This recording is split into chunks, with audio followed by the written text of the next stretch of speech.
Media used to be straightforward. People produced things such as magazine, newspaper, radio, and television, then distributed it to the masses.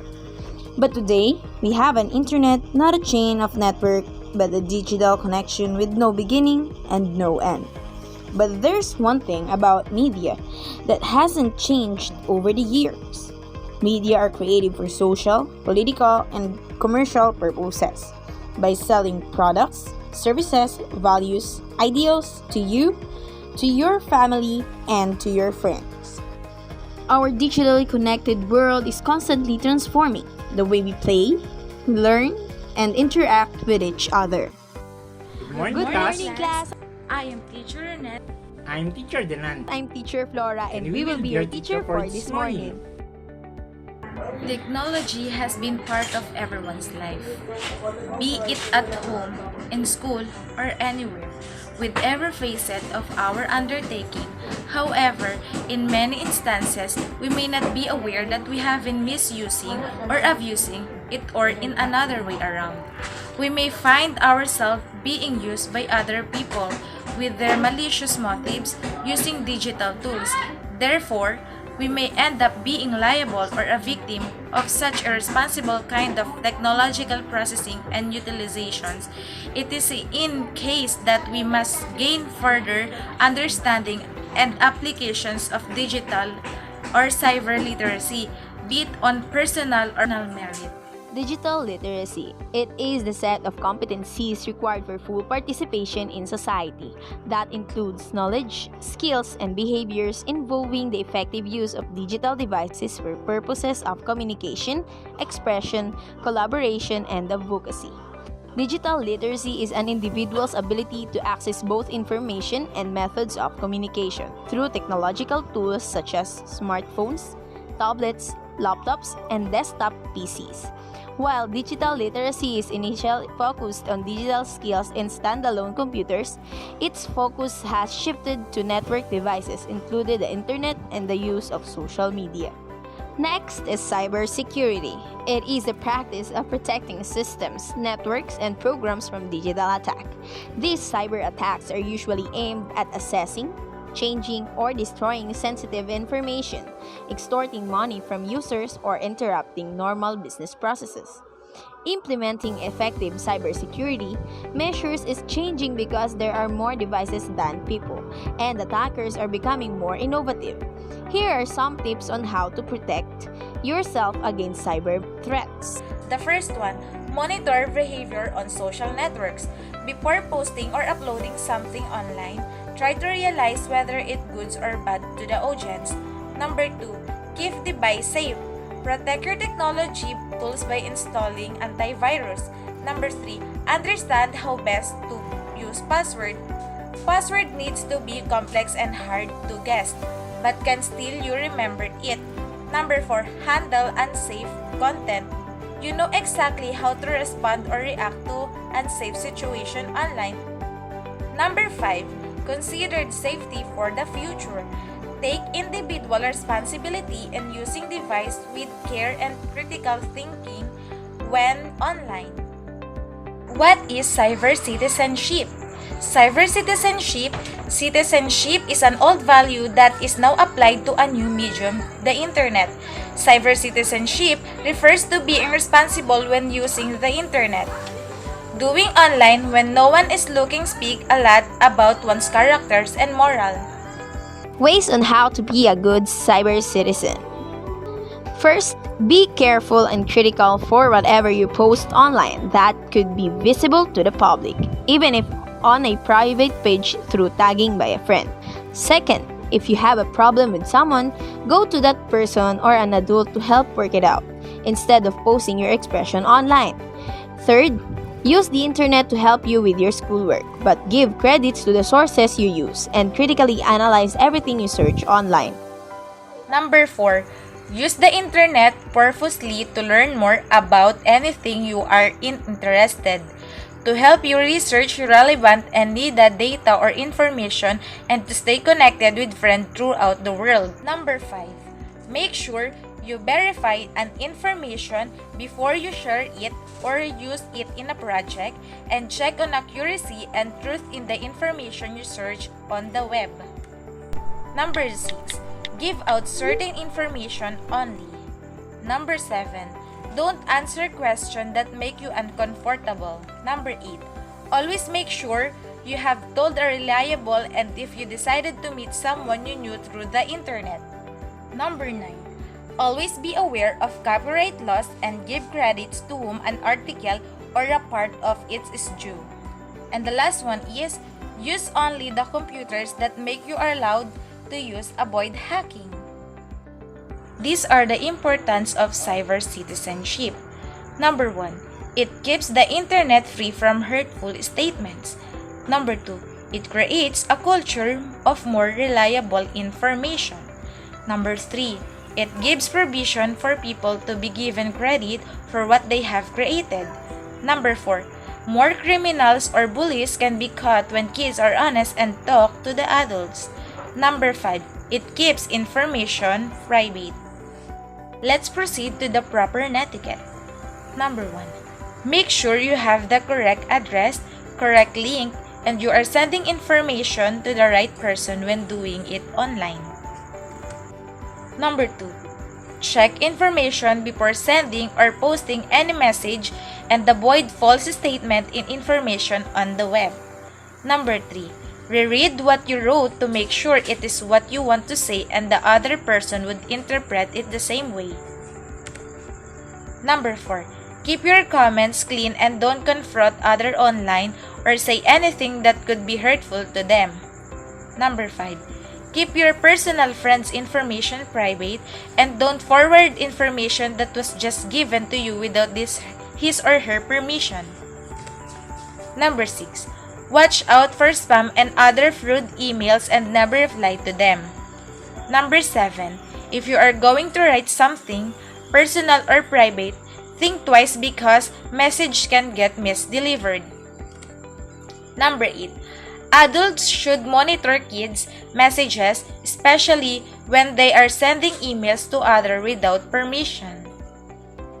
These are the 10 commandments of teacher cyber citizenship. The first one, thou shalt not post any personal matter, confidential information, and absent pictures, messages online that can be accessed by students and parents. Number 2. Thou shalt not respond or thread to any personal messages created by students online other than those school-related. Number 3. Thou shalt not lend or let students access your cell phone. Number 4. Thou shalt not give your email password to the student. Number 5. Thou shalt not use concept and information from text and reference without the author's citation. Number 6. Thou shalt not post to any social media account for whatever purposes the pictures of students without their or their parents' consent. Number 7. Thou shalt not express sentiments, disappointments, and disagreements against superiors, colleagues, students, and their parents using their social media accounts.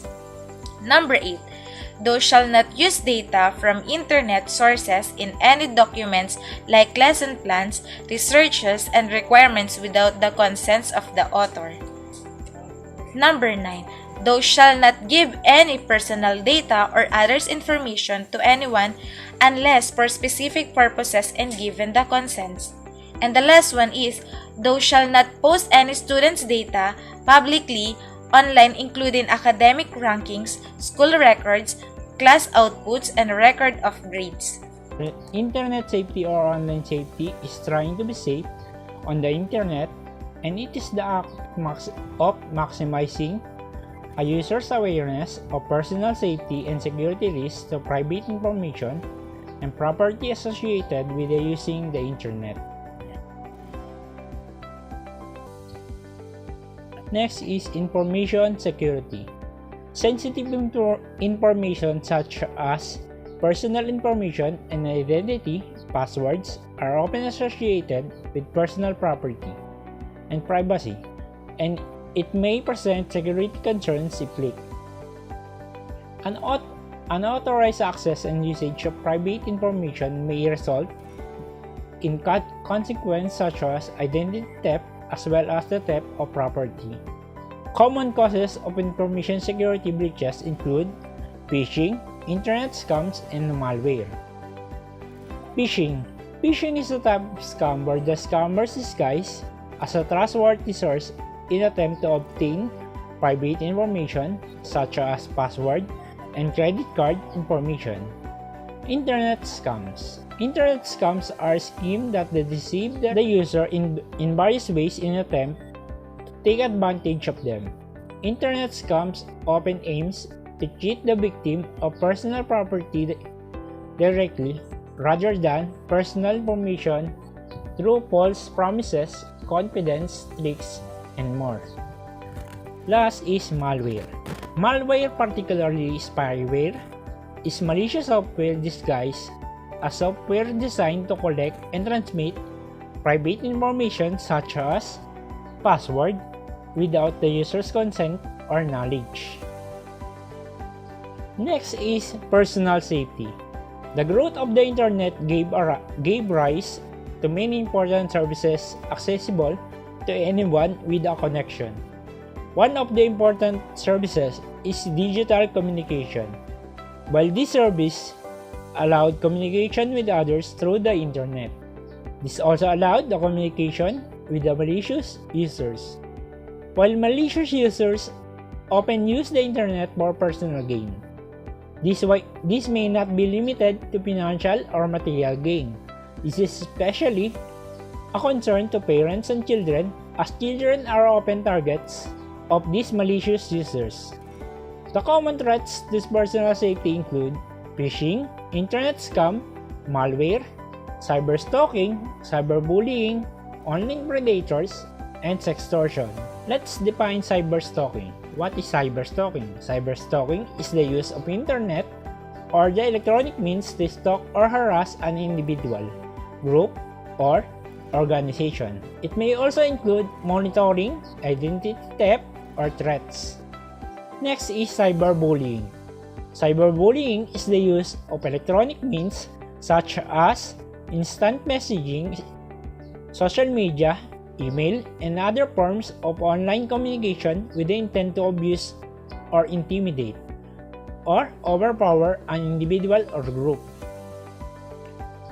Next is online predation. Online predation is the act of engaging an underage minor into inappropriate sexual relationship through the internet. Online predators may attempt to initiate and seduce minors into relationships through the use of chat rooms or internet forums. Next is sextortion. Sextortion refers to the broad category of sexual exploitation in which abuse of power in the means of coercion, as well as to the category of sexual exploitation in which threatened release of sexual images or information in the means of coercion. Next is cybercrime. Cybercrime is now how big business and criminals are looking to steal information such as financial details, credit card information, personal details, or any other information which they can sell or trade. These criminals are becoming more and more sophisticated and employ many different methods of attacking companies' computer network. One of the primary weapons in their arsenal is the computer virus. While email has been the main method for the spread of these recent computer viruses, it is not the only method. A computer virus can enter a network via USB device, internet download, visiting an infected website, instant messaging or messaging social media platforms, file transfer, and file sharing programs, or by remote users connecting directly to the corporate network with an infected PC. Given the numerous ways a computer virus can spread, how can a company ensure that its network is protected? These are the tips to ensure that your computer is protected. First, install antivirus software. Next, ensure that the antivirus software is up to date. Number 3, employ a firewall to protect your network. Number 4, filter all email traffic. Number 5, educate all users to be careful of suspicious emails. Number 6, scan internet download.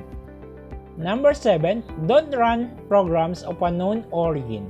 Number 8, implement a vulnerability management program. Number 9, make regular backups of critical data. 10, develop an information security policy. 11, monitor logs and system. Number 12, restrict end-user access to system. Now, let's discuss what is cyberbullying. Is bullying with the use of digital technologies. It can take place on social media, messaging platforms, gaming platforms, or mobile phones. It is repeated behavior and aimed at scaring, angering, or shaming those who are targeted. Examples include of cyberbullying: spreading lies about or posting embarrassing photos of someone on social media, sending hurtful messages or threats. Types of cyberbullying: harassment, impersonation, and video shaming. What is the impact of cyberbullying? When kids experience cyberbullying, they experience a variety of physical, psychological, and emotional. Consequently, they may complain of everything from fear and anxiety to depression and low self-esteem. Cybercrime. What is cybercrime? Cybercrime is a criminal activity that either targets or uses a computer network or network device. Most, but not all, cybercrime is committed by cybercriminals or hackers who want to make money. Cybercrime is carried out by individuals or organizations. Gamit natin ng internet o social media, dapat ay maging sensitibo tayo sa paglalagay ng mga impormasyon tungkol sa atin. Dahil marami na ngayon ang gumagawa ng hindi maganda sa kapwa, kahit sino sa atin ay maaaring maging biktima ng cybercrimes. At ang mga nilalabas sa ating impormasyon ay maaaring gamitin ng mga ito upang makapagnakaw, at maaari din nilang gamitin ang mga impormasyon mo upang maikubli ang kanilang pagkakakilanlan habang gumagawa ng krimen. Nararapat din na i-guide natin ang mga bata sa paggamit ng social media dahil sila ang kadalasang nabibiktima ng mga kriminal gaya ng cyberbullying, sextortion, internet scams na maaaring mauwi sa matinding depresyon ng mga bata. At minsan naapektuhan pa ang kanilang pag-aaral dahil sa social media. Ang makabagong mundo ay ginagamit ng ilan upang makapanlamang sa kapwa. Kung kaya't dapat ay maging maingat tayo sa paggamit ng internet o sa paglalabas ng tungkol sa ating sarili habang gumagamit ng internet. So we will be talking about exploring the internet, research, and evaluating the web. The internet is a global communication network that allows computers to exchange and share information worldwide. It makes possible for people around the world to connect and share ideas across time zones and geographic locations. However, because of cyberspace is such a large realm, sometimes it is difficult to find the needed information.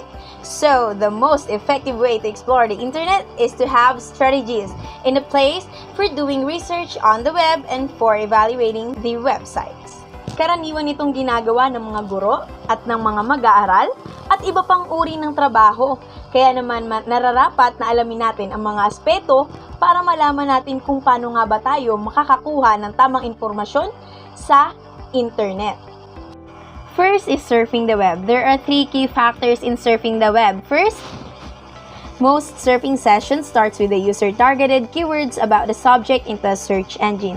For example, your subject is science and you are looking for Earth's interior. Now, you're going to use the keyword Earth's interior or Earth components for you to know the information about the Earth. Next, good strategies for searching the web includes writing research questions, extracting keywords from the questions and typing them into search engine, using synonyms if the keywords do not bring up desired results, keeping track of keywords and synonym used, and recording the results of search. Third, always be cautious about the information shared online and in visiting websites. Hindi lahat ng nababasa nating impormasyon ay totoo. Kaya dapat alamin natin kung tama ba o mali ang mga ito. The second one will be assessing the credibility. There are different websites accessible in the web that can make the job of researcher very challenging. We should consider credibility or trustworthiness and reliability of the content before taking it.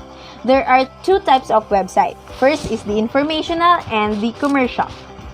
The informational website usually strive to offer credible content to user, while commercial website present inaccurate information to order to see something. We also have checklist of credibility criteria. First is the author. Check the credentials of the author, the company or the expert, and determine the qualifications to provide information the subject being researched. Next is the date. Look for the copyright information at the bottom of the website.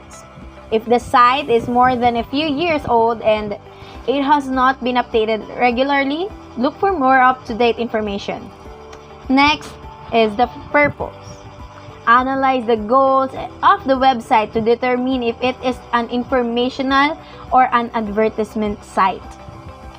Fourth is contact.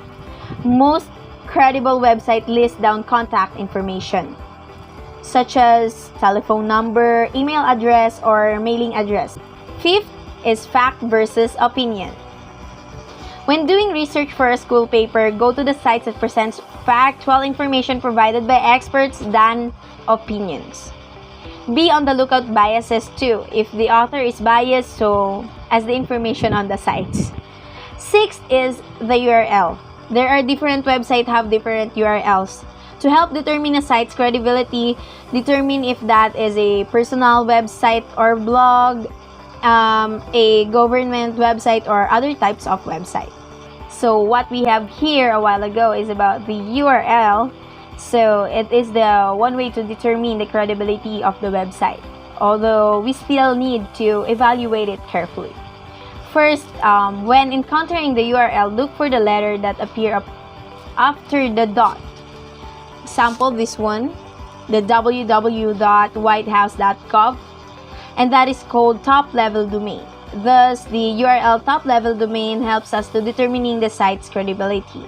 Second, website ending in .gov, that one, are government-related websites, which generally can be trusted and provided credible statistical information, articles on many different topics, and government news. Third one is the website ending in .edu, are the website of educational institutions such as colleges and universities that usually offer variety of credible data, especially about schools' operations and research. Fourth, website ending in .org are the website of organization, while many organizations, especially non-profit ones, provide intent. Since some organizations show bias on their provided information, so evaluate .org sites carefully. These are the practical techniques in responding to data privacy issues. First, when getting data, put proper citation and source acknowledgement. Example is this one, the source and the year. Next, when using needed picture downloaded from the internet, put acknowledgement, just like this one example. Third, if data, concepts, and information are copyrighted, ask for the consent of the author and wait for his or her response. Fourth, however, if the data and information are public domain, just acknowledging, citing the author or the sources will do. Fifth, if the author doesn't really want anyone to utilize his or her data or article, learn to value of respect. Anyway, that is his property. The author's disapproval usually manifests. 6 is research and data collection protocols. When we are researching and collecting data from the web, avoid plagiarism. This is the act of taking people else's work and presenting it as your own. Maaari ka ditong makasuhan. The following are the 10 types of plagiarism that teachers, researchers, and students should know.